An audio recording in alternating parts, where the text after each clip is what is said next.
அஸ்ஸலாமு அலைக்கும் வரஹ்மத்துல்லாஹி வபரக்காத்துஹு.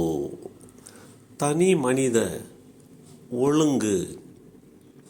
அல்லாஹுடைய தூதர் ஸல்லல்லாஹு அலைஹி வஸல்லம் அவர்கள் கூறினார்கள், என் சமுதாயத்தாரின் நற்செயல்களும் தீய செயல்களும் எனக்கு எடுத்து காட்டப்பட்டன. சாலையில் கிடக்கும் தொல்லை தரும் பொருட்களை அகற்றுவதை அவர்களுடைய நற்செயல்களில் பட்டியலில் பார்த்தேன். பள்ளிவாசலில் உமிழ்ந்து எச்சில் துப்பி மண்ணுக்குள் புதைக்கப்படாமல் இருக்கும் சளியை அவர்களுடைய தீய செயல்களில் கண்டேன். இந்த செய்தி அபூதர் ரலியல்லாஹு அன்ஹு அவர்கள் மூலமாக அறிவிக்கப்பட்டு ஸஹீஹ் முஸ்லிம் என்ற நூலிலே 959 என்ற எண்ணிலே பதிவு செய்யப்பட்டிருக்கிறது. நம்முடைய வாயிலே இருந்து உமிழப்பட்ட துப்பப்பட்ட எச்சில் அது மண்ணுக்குள் புதைக்கப்பட்டிருக்கப்பட வேண்டும் என்று வழிகாட்டி தருகிறார்கள். உமிழ்நீர், எச்சில், சளி இப்படி நம்முடைய வயிற்றுக்குள்ளே இருந்து வெளியேறக்கூடிய இந்த வஸ்துக்கள் பல்வேறு பாக்டீரியாக்களை உற்பத்தி பண்ணுகின்ற அளவுக்கு உண்டான திறன் படைத்தவை, பல்வேறு நோய்களை பரப்புகின்ற அளவுக்கு உண்டான ஆற்றல் மிக்கவை. எனவே ஒருவர் வெறுமனே உமிழ்நீர், எச்சில் என்று தான் காரி துப்புகின்ற அந்த காரல் எச்சுக்களை சாதாரணமாக விடக்கூடாது. போகிற வழியிலே துப்பிவிட்டு அப்படியே போய்விடக்கூடாது. அதை மண்ணால் மூடி மறைக்கப்பட வேண்டும்.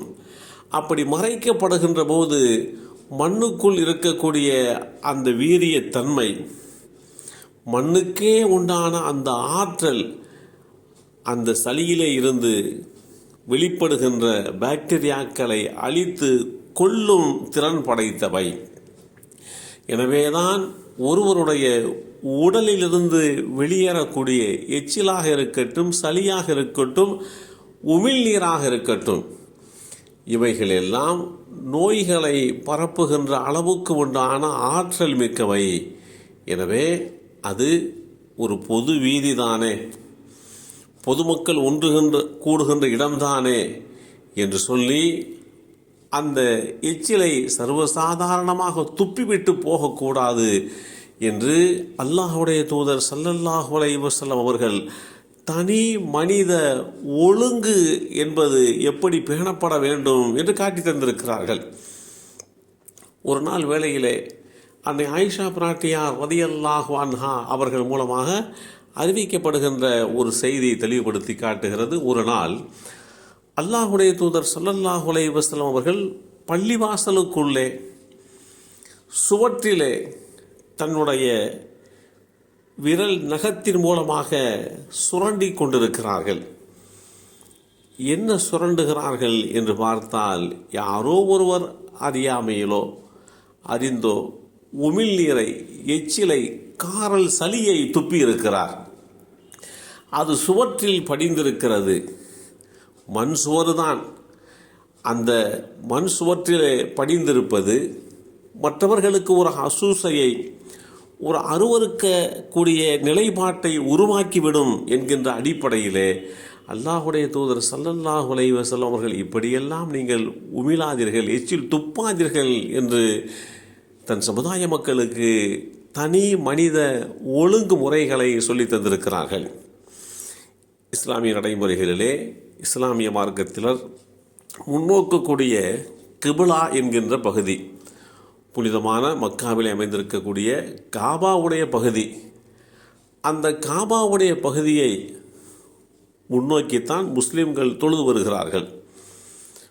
ஒருவர் சாதாரணமாக உமிழ வேண்டும், எச்சில் துப்ப வேண்டும், காரி துப்ப வேண்டும் என்ற ஒரு நிலை வருகிறது.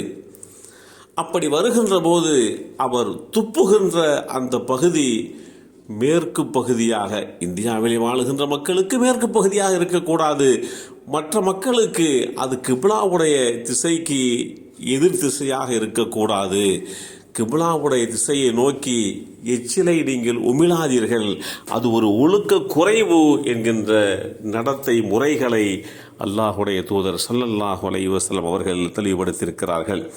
சாதாரணமாக எச்சில் துப்புவதுதான், அதிலே கூட ஒழுக்க நெறிமுறை பேணப்பட வேண்டும் என்கின்ற வாய்ப்பை வழிமுறைகளை அல்லாஹுடைய தூதர் ஸல்லல்லாஹு அலைஹி வஸல்லம் அவர்கள் தெளிவுபடுத்தியிருக்கிறார்கள்.